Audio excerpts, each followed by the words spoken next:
Pin आ गई है। इस पिन में आप ये देख रहे हैं कि ये सील लगी हुई है। ये इसका मतलब है कि ये ब्रांड न्यू है, अभी ये दोबारा इस्तेमाल नहीं हुआ।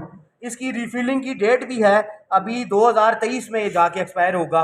नोज़ल आप देख सकते हैं कि नोज़ल डीसीपी सिलेंडर की पतली होती है और हमने पकड़ना कहाँ से है, इस सिल्वर पॉइंट से। इस सिल्वर पॉइंट से पीछे से नहीं पकड़ेंगे, प्रेशर से आगे पीछे आपको भी गंदा कर सकती है। ओके हो गया जी।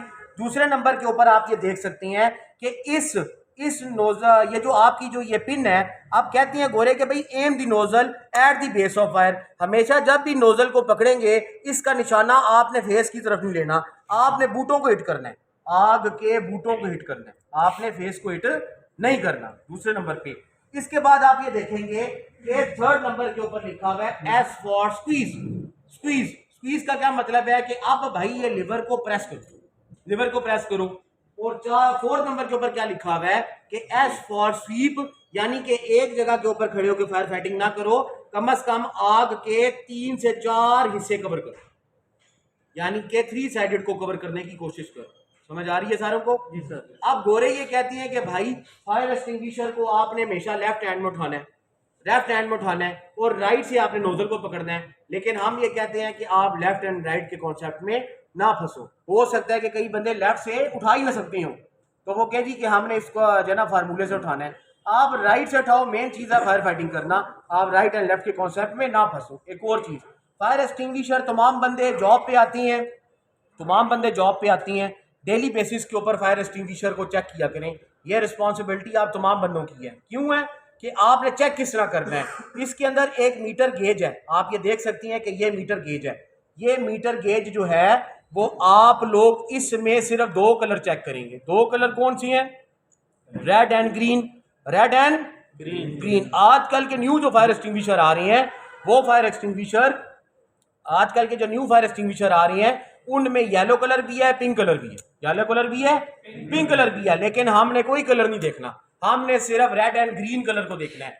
जब मीटर की जो गेज के अंदर जो आप देख सकते हैं कि जो पिन है, ठीक है, जो उसकी नीडल है वो रेड कलर के ऊपर आ जाए तो इसका मतलब ये है कि खतरे की घंटी बजा रहा है। रेड सिग्नल होता है तो क्या गाड़ी रोक देती है ना, तो इसका मतलब ये है कि ये अब ये भी इमरजेंसी में रुक जाएगा, ये आपकी मदद नहीं करेगा। जब इसकी नीडल सबज कलर के ऊपर होगी, यानी कि ग्रीन कलर के ऊपर होगी, तो ये आपको गो सिग्नल देगा कि भाई मुझे जब मर्जी चलाओ, मैं चलूंगा। आप समझ आ गई सारों को? जब ये नीडल जरा सी नीचे रेड के ऊपर आ गई, इसका मतलब है कि भाई ये एक्सपायर हो गया। ये बेशक यहाँ पे डेट बता रहे हैं कि 2023 में मैं एक्सपायर हूँगा, लेकिन इसकी अगर गेज डाउन हो गई है तो ये इसका मतलब है मुश्किल में ये आपका साथ नहीं देगा।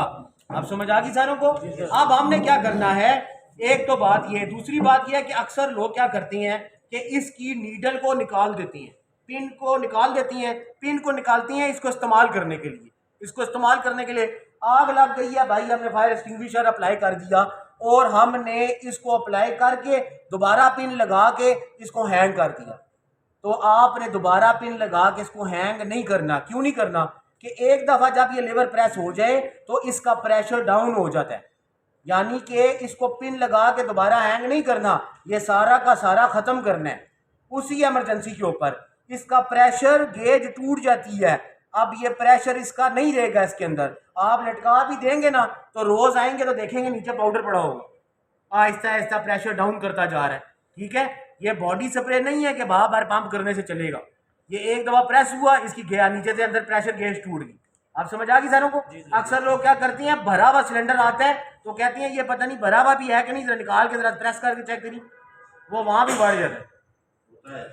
हाँ, तो हम लोगों ने ये काम नहीं करना। और कई जगहों पे मैं जब हम बिल्डिंग सर्वे करने जाते हैं तो वहां पे सील ही नहीं लगी होती। तो सील क्यों नहीं लगी होती? किसी ने पहले प्रेस कर दिया होता है। ओके हो गया जी।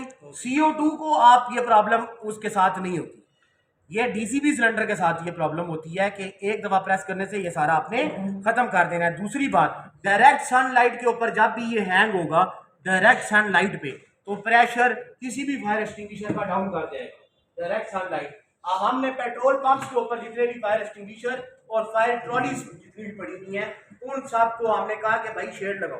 क्यों लगाओ? कि जब हमने मेट्रो स्टेशन के विजिट किए, ज़्यादातर फायर एक्सटिंग्विशर हमें खराब नजर आए। क्यों खराब नजर आए? कि भाई डायरेक्ट सनलाइट की वजह से। ठीक है जी, कई स्टेशन से बेहतरीन फायर एक्सटिंग्विशर थे, कईयों पे फायर एक्सटिंग्विशर क्या गेज जो है ना वो एम्प्टी शो कर रही थी। क्यों कर रही थी? कि डायरेक्ट सनलाइट के ऊपर हैंग हुए हुए थे। इसी वजह से पेट्रोल पंप्स के ऊपर जो ट्रॉलीज पड़ी हुई है, अगर आपको भी कोई नजर आए तो आप उनको बोलें कि भाई सनलाइट से इसको बचाएं, मुश्किल टाइम में ये फायर एक्सटिंग्विशर काम नहीं करेगा। तो हमने अब मेन फार्मूला भी देख लिया। एग्जिट साइंस आप लोगों के जगह जगह के ऊपर हैंग होने चाहिए। इन केस ऑफ एमरजेंसी आप लोगों की एमरजेंसी लाइट ऑन हो जाती है,